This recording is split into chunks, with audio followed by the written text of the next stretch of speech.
السلام علیکم ناظرین، میں معروف ملک اور آپ دیکھ رہے ہیں سیاست نامہ۔ دوست رانا ثناء اللہ کہتے ہیں گریٹر ڈائیلاگ وقت کی ضرورت ہے، اس کے علاوہ کوئی حل نہیں۔ نواز شریف تیار ہیں، عمران خان اور پی ٹی آئی ایک حقیقت ہے، لیکن دوسروں کو بھی حقیقت مانیں۔ اداروں کو گریٹر ڈائیلاگ کا حصہ ہونا چاہیے۔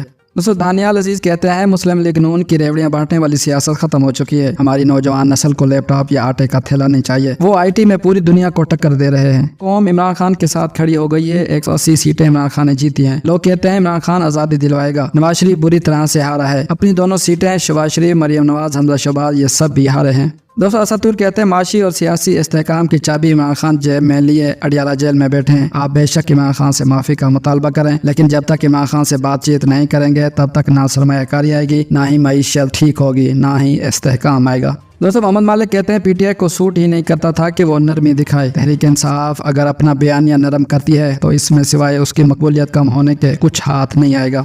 دوست عمران ریاض خان کہتے ہیں شیر افضل مروت کو کہیں کہ وہ نون لیگ یا پیپل پارٹی کو کھڑا کر دیں تو کیا وہ کر پائیں گے؟ اگر شیر افضل مروت نے محنت کی ہے، زور لگایا ہے، اس کے پیچھے سودا بھی ایسا تھا جو بک رہا تھا۔ ان کی سیاسی ریڑھی پر عمران خان کا سودا پڑا ہوا تھا۔ عمر ایوب خان کہتے ہیں 9 مئی کو میں بیک وقت پنڈی، اٹک، فیصل آباد، لاہور، گجرانوالہ، سرگودا، ہری پور اور میاں والی میں موجود تھا، اور پھر میں نے ایک موٹر سائیکل چوری کی جس پر ایک ایکس رے مشین لاد کر 3-4 ڈکیتیاں کرتے ہوئے میں فرار ہوا۔ دوستو آفتاب اقبال کہتے ہیں 8 فروری کو پاکستان کی عوام نے وہ کچھ کر کے دکھایا جس کے نظیر بہت کم ملتی ہے۔ جو کچھ عوام کے بس میں تھا عوام نے کیا، اور آپ کے ساتھ جو ہوا وہ چشم فلک نے دیکھا۔ طارق متین کہتے ہیں کرونا پھیلا، نواز شریف نہیں آئے۔ عمران خان کی حکومت گری، نواز شریف نہیں آئے۔ بھائی کی حکومت آئی، نواز شریف پھر بھی نہیں آئے۔ نواز شریف تب آئے جب قاضی فائز عیسیٰ آئے۔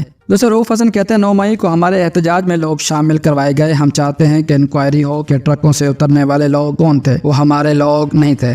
دوستو عمران ریاض خان کہتے ہیں آزاد کشمیر کے خراب حالات سے اندازہ ہو رہا ہے کہ عوام مخالف حکومت بنانا آسان مگر چلانا بہت مشکل ہے۔ دوستو سرا برکت کہتے ہیں حامد میر صاحب کے علاوہ کوئی بھی اس وقت آزاد کشمیر کی صورتحال پر بات نہیں کر رہا، پورا کشمیر بند ہے اور لوگ سڑکوں پر ہیں، حالات کسی اور طرف جا رہے ہیں، لاٹھی ڈنڈے سے پرہیز